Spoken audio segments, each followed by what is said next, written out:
On this episode, 427 Motorsports, I'm going to do something completely different than what we would normally have on our channel. Some of you will like this, some of you will think, what the hell have I subscribed to? I'm going to leave. And some of you will probably just watch it because they think I might say something funny in it. Which I might, to be fair. This is an overview of Grindelwald in real life.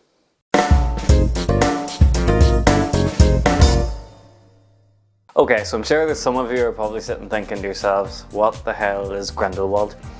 Well, if you're a Gran Turismo fan, which according to our comments a lot of you are, you will know that Grindelwald was a racetrack that was featured in Gran Turismo 2. Gran Turismo 2 came out in 1999 or 2000, depending on where you were located, and for me personally is the best of the series. Now I might be biased because it's also possibly my earliest memory in life is playing Gran Turismo 2, but the scope that this game managed to fit into a PlayStation 1 disc way back in 1999 is unrivaled. In the racing game field anyway. A game so big that it had to be split across two different discs, Gran Turismo 2 featured over 20 tracks with 40 variations.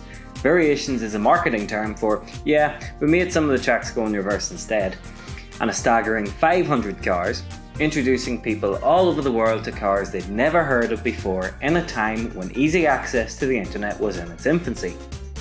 Each one of these cars could be customised to your liking, from adding power to reducing weight, and a plethora of in-depth tuning options that, believe it or not, back in 1999 had a massive effect on how your car drove. It also introduced Rally to the series, for better or for worse. A fun add-on to the second game, it eventually kinda lost its point later on in the series, but that's for another video. The formula that we take for granted nowadays, start slow, get your licenses, modify and build up to bigger and better cars, really came into its own by the time of the second iteration, and Gran Turismo 2 became one of the best-selling games on the PlayStation 1. To this day, the game has a massive following, with recent mods like Gran Turismo 2 Plus and Gran Turismo 2 A-Spec unlocking all sorts of potential from new cars to additional races. So what is Grindelwald? Well, Grindelwald was a racing circuit in Gran Turismo 2 that hasn't been featured in any other Gran Turismo since. Comprising of 22 turns and filled with elevation changes, Grindelwald Circuit is a fictional circuit set in the town of the same name in the Swiss Alps, below the Eiger Mountains. Ironically, Motorsports has been banned in Switzerland since the 1955 Le Mans disaster in France, with only things like time trials and hill climbs allowed, and only recently has lifted that 67-year ban. For some reason, Gran Turismo seems to have a love with setting things in Switzerland, which, given how it looks, I'm not really surprised.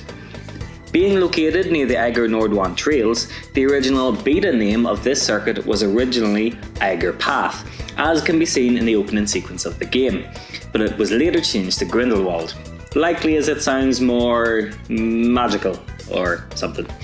While a fictional circuit, it actually appears to be based on real roads, which we'll discover later in the video.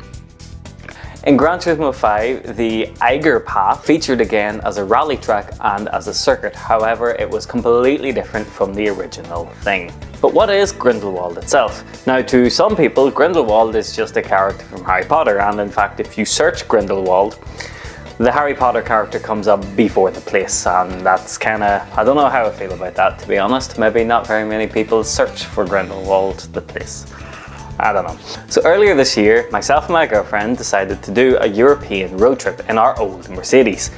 Knowing that we were going to be in Switzerland, I off the cuff suggested, why don't we go to Grindelwald? So after, realistically, not very much convincing, we decided to take a trip to Grindelwald town. And somebody on GT Planet, a long time ago, this was an old forum post that I dug up from the grave when I was looking at where to go, somebody managed to find the road layout of the track. So it turned out that the track in the game all those years ago was actually designed from real roads. Now there was some artistic licensing, which I'll show you whenever we do the side-by-side comparison, but for the most part the roads do all make sense. And the scenery around them, given the limitations of the PS1 of course, the scenery around those roads actually was fairly accurate. So first of all, we'll do a lap of the track in Gran Turismo 2. Now, unfortunately, the Mercedes W124 wasn't in Gran Turismo 2, so the closest thing we can have is a Mercedes W202 C43 AMG. Similar sort of time period, I suppose, but not the same car, but it'll do.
Familiar with the road layout? Did it bring back some memories of the past if you played it before?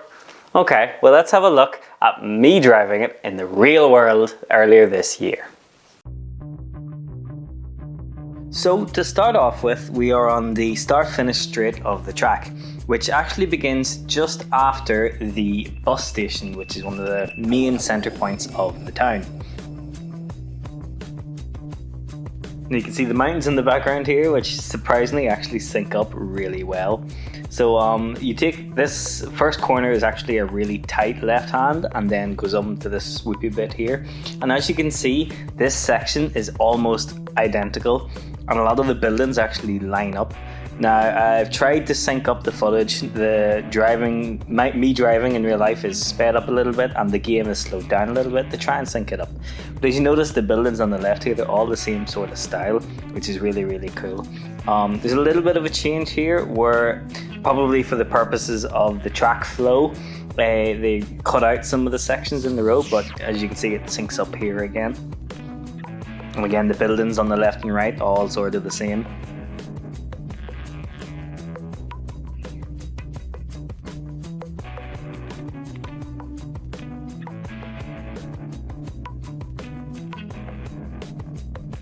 And obviously the track in the game is a lot wider than the real roads. These roads are quite narrow.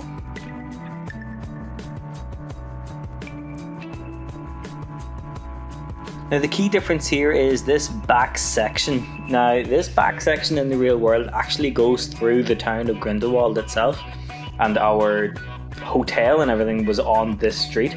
I had to cut it there because I got stuck at some traffic lights, in case you're wondering. But yeah, this is the main street of Grindelwald, and in the game it's kind of just back roads. The back roads that they've given you kind of match the roads around the town of Grindelwald. So they've copied the same sort of style, but maybe due to hardware reasons or something like that, I don't know, but they simplified this whole bit of road here. However, it does follow this S-curve. I get stuck behind the bus here, which kind of slowed me down a little bit, but you can see that it does actually follow the shape of the road. They've shortened this section down rightly, so I've had to cut and then skip forward. That was a long straight, but to match with the track, I cut forward to this junction here, which is actually the entrance to the town itself, which loops back around down to the bus station, which is the start-finish. However, this downhill left-right hander, which is one of my favourite parts of the whole track, is there in real life, which is really, really cool. And the mountains are there in the background. The houses are there on the left and right. It all matches up and it's so cool. And lastly then, you take the right-left onto the start-finish straight of the game, which takes you to the bus station.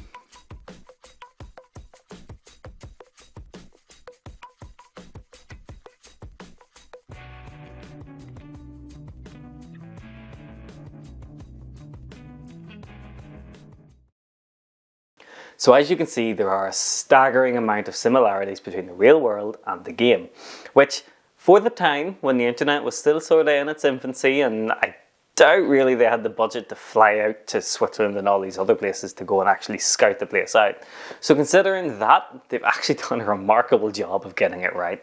I must say, driving the track in real life, granted slowly and behind a bus for a lot of it, but getting the opportunity to drive it in real life and seeing how similar it was to the point where muscle memory almost kicked in and I knew where I was driving was absolutely amazing. So while I know this was a completely different video than what we would normally have on this channel, it was something I really wanted to get out there and show.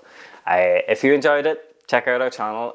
We might start doing more of this sort of stuff, although I don't really have the budget to start flying around the world and comparing fantasy racetracks to the real world. This might have been a one-off. But if you're interested in gaming content as well as real life content, don't worry, we ain't going to stop fixing old cars anytime soon, then check out our channel and check out our social media accounts below. Check out our podcast and all the rest. So thank you very much for watching, and I'll see you in the next one. Good luck.